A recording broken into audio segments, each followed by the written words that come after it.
Un nom de scientifique. Albert Einstein. Un nom de scientifique. Galileo Galilei. Un nom de scientifique. Copernic. Un nom de scientifique. Einstein. Est-ce que vous savez déjà si la Terre est ronde? Oui. Et depuis quand on sait que la Terre est ronde? Depuis que Colomb l'a découvert. Depuis? Depuis que C'est quoi son prénom, hein, Colomb? Christophe Colomb. Christophe Colomb? C'est Christophe Colomb qui a... Non, c'est avant, c'était les Égyptiens. C'était les Égyptiens?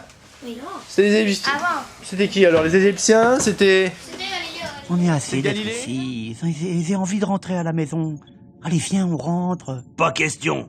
Si on rentre sans avoir rempli la mission, je serai jamais payé. Allez, allez, s'il te plaît. Bon, qu'est-ce qui t'arrive, Soum? Ça va pas? J'en peux plus de voir la Terre. Elle est ronde, elle m'ennuie. Je regrette la CEPA planète. Elle est belle, elle est toute cabossée, elle a une forme originale, elle ressemble à rien de connu. Ah oui, c'est sûr. Ça, elle ressemble à rien de connu. Mais tu sais, Soum, à part notre tas de boue, enfin, notre planète, je veux dire, toutes les planètes que j'ai vues sont rondes comme des boules. Et dis-toi que tu as bien de la chance de le savoir, parce que les terriens qui, eux, sont sur Terre ne peuvent même pas s'en rendre compte. Ah bon? Tu crois que les terriens ne savent pas que leur planète est ronde comme un ballon? Bah non, comment veux-tu qu'ils s'en rendent compte? Ils sont dessus, idiots. Bah pourtant, moi je suis sûr qu'ils le savent, hein. Ah bon? Mais alors, comment ils ont compris? Je sais pas. Eh ben, renseigne-toi! Bouge-toi! Ça y est, j'ai trouvé! La Terre c'est pas un DVD, et elle est ronde comme la mer! Hein? Soum, calme-toi, qu'est-ce que tu racontes? Mais si, écoute, avant les terriens croyaient que la Terre était plate, comme par exemple un DVD. Et puis un jour, il y a 2500 ans, en Grèce, Anaximandre de Milet a tout compris. Anaxi quoi?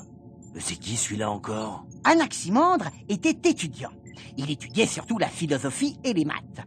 Un jour, comme il a envie de se dégourdir un peu les jambes, il va se promener dans le port et il s'amuse à regarder les bateaux qui s'éloignent. Comme il les regarde vraiment très attentivement, il se rend compte que quand le bateau s'en va, on le voit d'abord de plus en plus petit. Puis, la coque disparaît, alors que l'on voit encore le mât et les voiles. Il comprend alors que quand le bateau s'éloigne, il descend et que donc la Terre est bombée et non pas plate. Ah oui, c'est pas compliqué. Il a compris que la Terre était ronde en observant le mouvement des bateaux. Voilà. Dis Hawk, puisque la Terre est ronde comme un ballon, est-ce que tu crois qu'on pourrait faire un foot avec? C'est pas... Un nom de scientifique. Leonardo da Vinci. Oh, on peut les redire, hein. Un nom de scientifique. Un nom de scientifique. Copernic. Deux en même temps, vous êtes forts, vous, hein. Deux en même temps. Est-ce que tu sais pourquoi le ciel est bleu? Toi, je vais te poser la question. Est-ce que tu sais pourquoi le ciel est bleu? Parce qu'il y a une réaction avec des petits...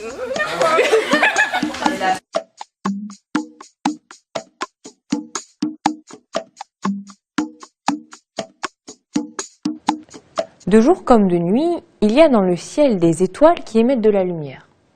Parmi elles, le Soleil, une étoile beaucoup plus proche que les autres et donc beaucoup plus brillante. Il y a aussi des astres, comme la Lune ou les planètes, qui n'émettent pas de lumière, mais sont éclairés par le Soleil. Et partout ailleurs, le ciel devrait être noir, puisqu'il n'y a pas de lumière. C'est d'ailleurs comme ça que le voient les astronautes en orbite autour de la Terre. Le jour, ils voient un soleil brillant et le ciel noir rempli d'étoiles. Mais quand on est sur Terre dans la journée, on voit le ciel bleu. En fait, de la lumière bleue provient d'un endroit où il n'y a aucune source de lumière, où il n'y a rien. Mais bon, pas tout à fait. Il y a l'atmosphère quand même, et donc il y a de l'air. Mais l'air est transparent. La preuve, la nuit, on les voit très bien les étoiles. C'est vrai, mais pas tout à fait. Car quand on envoie de la lumière dans l'air, une partie de cette lumière est diffusée, c'est-à-dire qu'elle est déviée par les molécules. Normalement, la lumière se propage en ligne droite.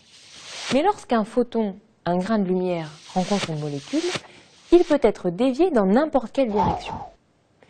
Et comme il y a beaucoup de photons en provenance du Soleil et beaucoup de molécules dans l'atmosphère terrestre, on se retrouve finalement avec des photons dans toutes les directions. Si la diffusion était très efficace, les astres seraient flous, comme si on les regardait à travers du brouillard. Mais seule une petite quantité de lumière est diffusée, et il faut donc une source puissante pour que la lumière diffusée soit perceptible à l'œil. C'est le cas pour le Soleil, mais pas pour les autres astres, ce qui explique que le ciel reste noir la nuit. Justement, à propos de l'efficacité de la diffusion, la longueur d'onde de la lumière intervient aussi. Plus la couleur de la lumière est proche du bleu, plus elle diffuse. Par exemple, si le Soleil est au zénith, seuls 4% de la lumière rouge est diffusée, mais par contre on diffusera 9% du vert, 20% du bleu et 30% du violet. Du coup, si l'on regarde le ciel dans une autre direction que le Soleil, on verra surtout du violet et du bleu. L'œil étant beaucoup plus sensible dans le bleu que dans le violet, c'est du bleu que l'on va voir. Et c'est pour ça que le ciel est bleu. Si l'on regarde le Soleil, les couleurs aussi sont déformées, car notre Soleil est parfaitement blanc, comme le vérifient les astronautes en orbite autour de la Terre. Mais comme la lumière du Soleil a perdu du bleu dans la traversée de l'atmosphère, il apparaît jaune. Si l'atmosphère était moins épaisse, il y aurait moins de lumière diffusée et le bleu du ciel serait plus foncé, voire presque noir quand l'atmosphère devient très fine. C'est pour cette raison qu'en montagne, le bleu du ciel paraît plus profond. Et si l'atmosphère était plus épaisse, on perdrait encore plus de bleu, et même du vert, et du coup le soleil deviendrait rouge. En fait, c'est exactement ce qui se passe lors d'un lever ou d'un coucher de soleil. La couche d'air à traverser est plus épaisse, et le soleil devient d'abord orange, puis rouge. Spécifique, est-ce que tu connais le point commun qu'il y a entre la tour de Pise, un ananas et les lapins? Oui. Alors on t'écoute? Non. Non? Alors,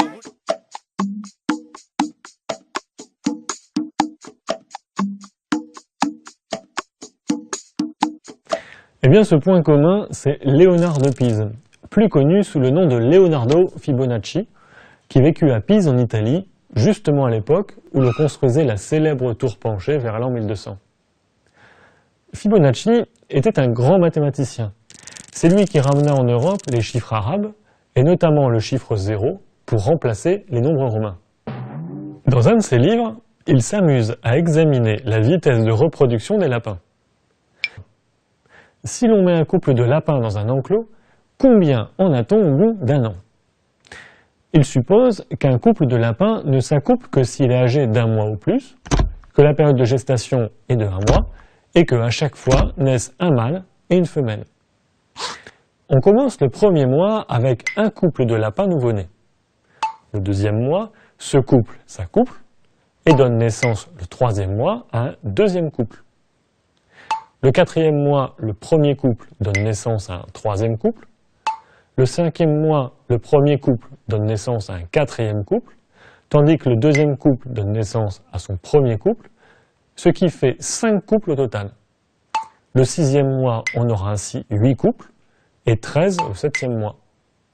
Au bout d'un an, on a 144 couples de lapins. Eh bien, la suite des nombres générés s'est révélée extrêmement intéressante. On les appelle les nombres de Fibonacci. Et le nombre pour un mois donné s'obtient simplement en faisant la somme des nombres des 2 mois précédents. Par exemple, on a vu que le nombre de lapins du 6e mois, c'est-à-dire le 6e nombre de Fibonacci, est 8, et que le 7e est 13. Le 8e est donc 8 plus 13, soit 21. Le suivant est 21 plus 13, soit 34. Et ainsi de suite. Et il existe une infinité de nombres de Fibonacci, car on ne s'arrête pas à l'ordre 12, comme dans le problème initial. Mais qu'est-ce que ces nombres ont de si particulier? Eh bien, on les retrouve très souvent dans la nature. Par exemple, les écailles d'un ananas s'enroulent en 2 spirales qui tournent en sens inverse. Si l'on compte ces spirales, on en trouve 8 dans un sens et 13 dans l'autre. 2 nombres de Fibonacci consécutifs. Même chose pour les pommes de pin. Dans la fleur de tournesol, ce sont les graines qui sont disposées en double spirale, et on trouve aussi 2 nombres de Fibonacci consécutifs, par exemple 34 et 55. Pourquoi?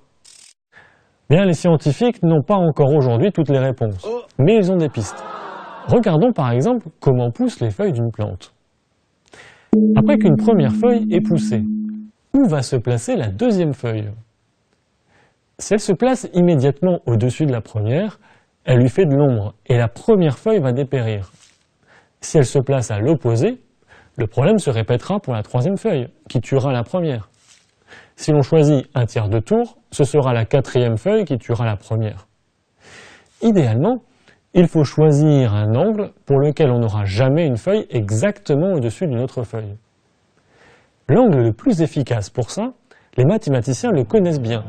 C'est 137,5 degrés, qu'on appelle l'angle d'or. Et effectivement, on constate que dans la nature, les feuilles poussent en hélice autour de la tige en faisant à chaque fois cet angle par rapport à la feuille précédente. L'angle d'or, on l'obtient en divisant un tour complet, 360 degrés, par le nombre d'or, 1,618. Et justement, lorsqu'on divise deux nombres de Fibonacci successifs, on obtient le nombre d'or, du moins pour les nombres suffisamment grands. Ces relations mathématiques entre les nombres de Fibonacci et l'angle d'or, et de nombreux autres qui en découlent mathématiquement, pourraient expliquer le nombre de spirales des graines de fleurs ou des écailles de fruits et le nombre de feuilles par tour autour de la tige d'une plante. Et la science, ça sert à prouver des théories et à découvrir comment notre Terre s'est formée peu à peu. Bah, ça sert à... Je sais pas... Découvrir des choses. À découvrir des choses. Découvrir des choses. À quoi ça sert les sciences? À comprendre le fonctionnement de différentes choses. Oui. À quoi ça sert les sciences? À créer de nouvelles inventions, enfin, pour la technologie. Ok. À quoi ça sert, d'après toi? On découvre le mystère de la Terre. En fait, la science, ça sert à que quand on va aller chercher de la salade à la cantine et qu'on laisse ses frites, on sache combien on a des frites, et comme ça après quand on revient, on sait combien il y en a. Des frites, c'est ça? Ouais. D'accord. Bonjour. À quoi ça sert les sciences, d'après toi? Ça sert à nous compliquer la vie. À compliquer la vie? Ouais. Lucas. Et les sciences, s'il vous plaît. Les sciences, ça sert à trouver des nouvelles choses et à prouver des choses qui sont réelles.